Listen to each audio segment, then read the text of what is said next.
¿Quién podría imaginar que un hombre salido de las heladas tierras de Siberia llegaría a convertirse en el epicentro de la intriga y el misterio en la Rusia imperial?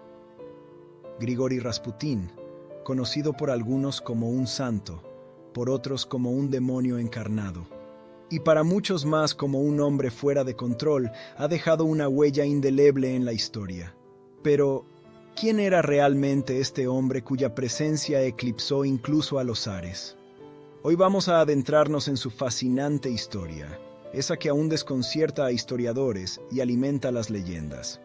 Quizá alguna vez escuchaste la famosa canción de Boney M. que dice Ra Rasputin, lover of the Russian Queen. Una letra pegajosa que lo retrata como un místico salvaje, amante y consejero de la corte. Pero, ¿qué hay de cierto en esto? ¿Qué parte es solo mito y qué es realidad? La vida de Rasputín está cargada de contradicciones. Fue llamado el monje loco, un campesino que supuestamente tenía poderes curativos y que se ganó la confianza de la familia imperial. Sin embargo, su influencia y sus oscuros excesos lo convirtieron en una de las figuras más odiadas de su tiempo, un salvador o un villano. Vamos a explorar juntos quién fue en realidad este hombre que caminó entre la santidad y la perdición. Entonces, ¿quién era Grigori Rasputín antes de convertirse en esta figura tan enigmática y poderosa? Grigori Yefimovich Rasputín nació en 1869 en el pequeño pueblo de Pokrovskoye, en las vastas y remotas tierras de Siberia. Este lugar, tan alejado del brillo y la pompa de la corte rusa, parecía el último rincón del mundo donde se forjaría una de las figuras más enigmáticas de la historia. Rasputín, como tantos otros de su tiempo, creció como un campesino, en una vida dura y marcada por la naturaleza indomable de la región. Pero desde joven algo en él resultaba diferente, inquietante, como si tuviera una conexión con lo divino o lo sobrenatural. Aunque no tuvo una formación religiosa formal, Rasputín se sumergió en el misticismo popular, ese que entremezclaba el cristianismo ortodoxo con creencias paganas. Comenzó a recorrer el país como un stranik, un peregrino errante, buscando revelaciones espirituales. Fue en este periodo cuando surgió la imagen que más tarde lo definiría, el monje loco. Se dice que tuvo visiones y que incluso desarrolló poderes de curación. La gente, fascinada por sus supuestos milagros, comenzó a verlo como un hombre santo, un puente entre el cielo y la tierra. Esto le dio el acceso a círculos más elevados, al tiempo que su fama se extendía como un río que crece sin control. Sin embargo, lo que más lo catapultó fue su carisma. Rasputín tenía una presencia magnética, una habilidad para atraer y manipular a las personas a su alrededor, algo que no pasó desapercibido para la aristocracia rusa. Poco a poco, su nombre empezó a sonar en los salones más selectos de San Petersburgo, un lugar donde pocos campesinos tenían acceso. Y así, el campesino de Siberia, con su apariencia desaliñada y su mirada penetrante, comenzaba a infiltrarse en los círculos de poder. Pero, ¿cómo fue que este extraño peregrino, sin título ni linaje, llegó hasta la corte del zar? El camino de Rasputín hacia la corte imperial fue tan inesperado como intrigante. En una Rusia dividida entre la modernidad y las viejas supersticiones, Rasputín supo aprovechar el vacío espiritual que invadía incluso a la aristocracia. Aunque nadie podía haber anticipado que este campesino de Siberia llegaría a codearse con la familia real, su llegada al corazón del poder ruso fue casi inevitable, dado el contexto de la época. La puerta de entrada para Rasputín fue su conexión con la zarina Alejandra. El joven heredero al trono, el zarevich Alexis, sufría de hemofilia, una enfermedad genética que lo dejaba al borde de la muerte con cualquier pequeño golpe o herida.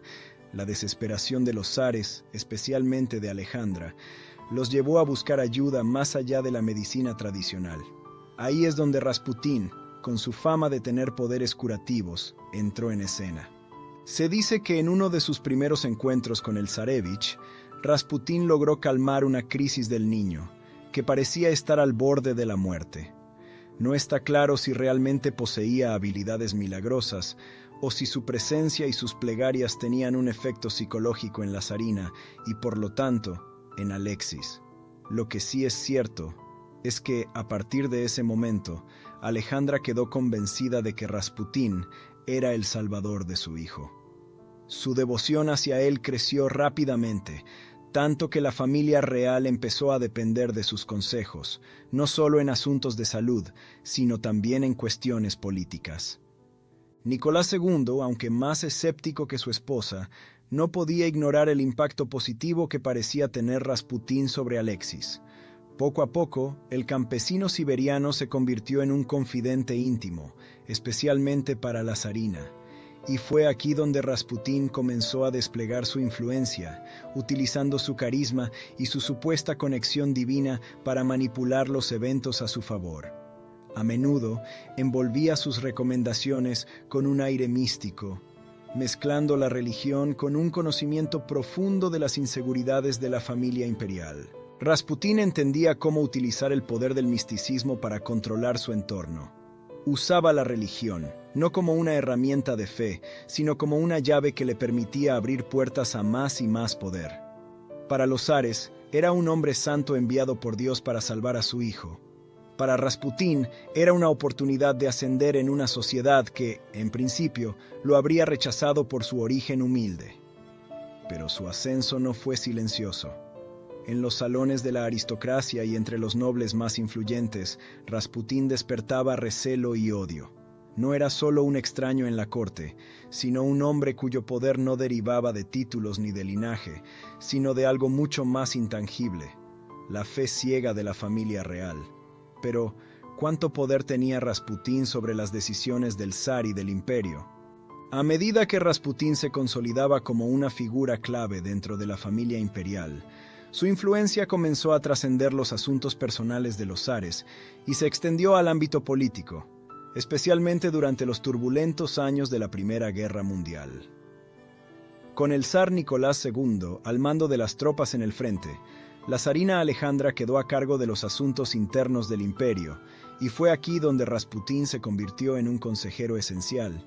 A través de Alejandra, Rasputín comenzó a influir en las decisiones políticas, proponiendo el nombramiento y destitución de ministros y generales, lo que desató el descontento entre la aristocracia y los líderes militares. Su creciente injerencia en el gobierno ruso generó un odio profundo en los círculos de poder.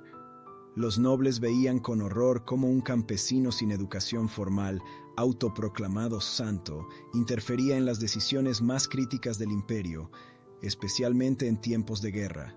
Los líderes militares lo consideraban una amenaza, alguien que debilitaba el esfuerzo bélico con sus influencias místicas y su cercanía con la zarina.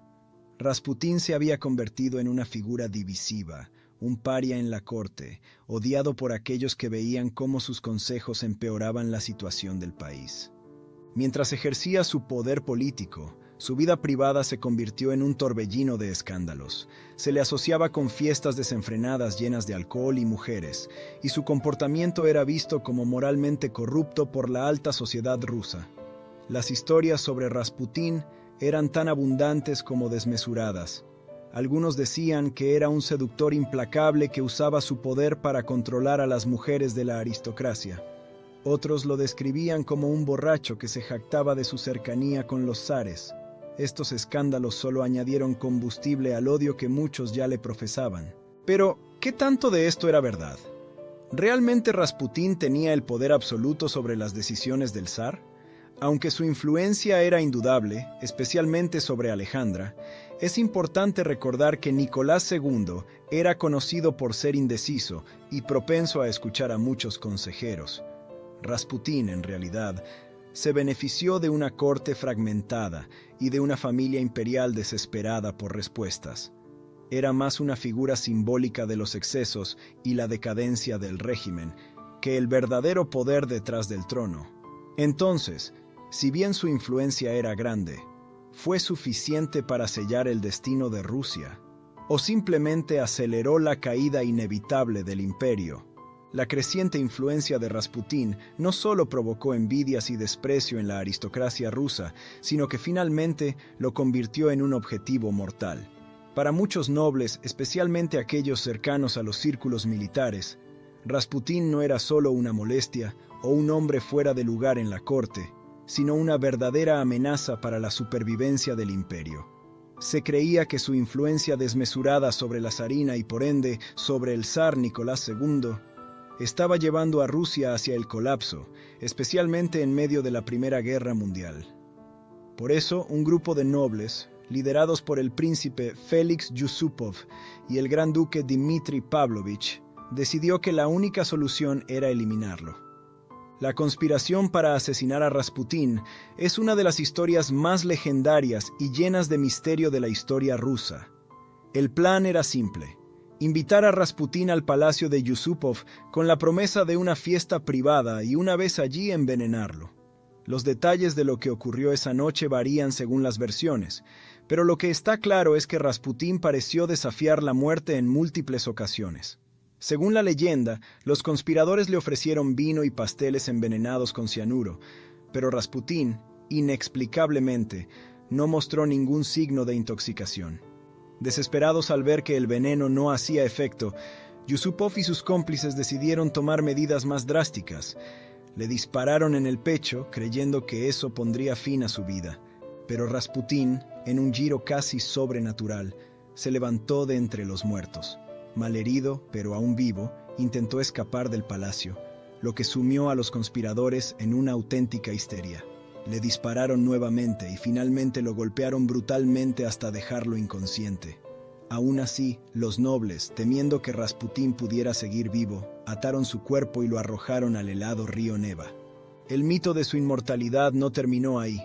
Según la leyenda, cuando el cuerpo de Rasputín fue encontrado días después, sus pulmones estaban llenos de agua, lo que sugería que no murió ni por el veneno ni por las balas, sino ahogado, lo que consolidó la creencia de que había sobrevivido incluso al río. Esta narrativa, que mezcla realidad y fantasía, hizo que Rasputín entrara en la historia no solo como un hombre poderoso, sino como una figura casi inmortal, un ser que desafió la muerte hasta el último aliento.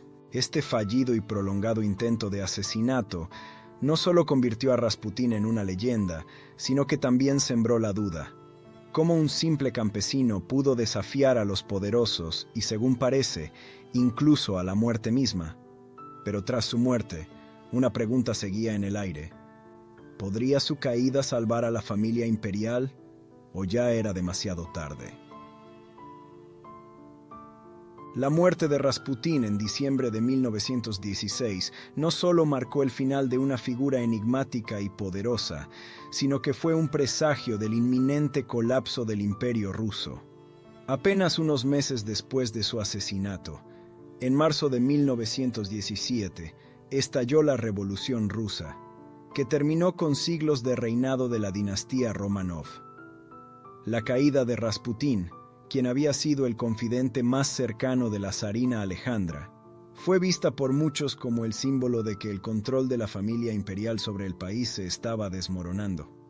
Pero lo que añade un toque aún más siniestro a su muerte es la famosa profecía que Rasputín supuestamente dejó escrita. Si soy asesinado por los nobles, la familia imperial no sobrevivirá más de 2 años. Y así fue. Menos de 2 años después de su asesinato, la familia Románov fue ejecutada por los bolcheviques en Ekaterimburgo. La profecía, que en su momento fue vista como otra de las extravagancias del monje, terminó cumpliéndose de manera escalofriante, consolidando la creencia de que Rasputín tenía una conexión casi sobrenatural con el destino de los zares. Con la muerte de Rasputín, el último lazo de esperanza de la zarina se rompió. Para la familia imperial, su ausencia significó la pérdida de su mayor aliado en un momento de desesperación, mientras que para los opositores fue un presagio de que el fin de la monarquía estaba a la vuelta de la esquina. ¿Acaso su caída selló el destino de los Románov o simplemente fue la última pieza de un imperio condenado a desaparecer? El legado de Rasputín sigue siendo tan complejo y enigmático como lo fue su vida. Para algunos fue un villano, un manipulador que aprovechó la desesperación de la familia imperial para acumular poder.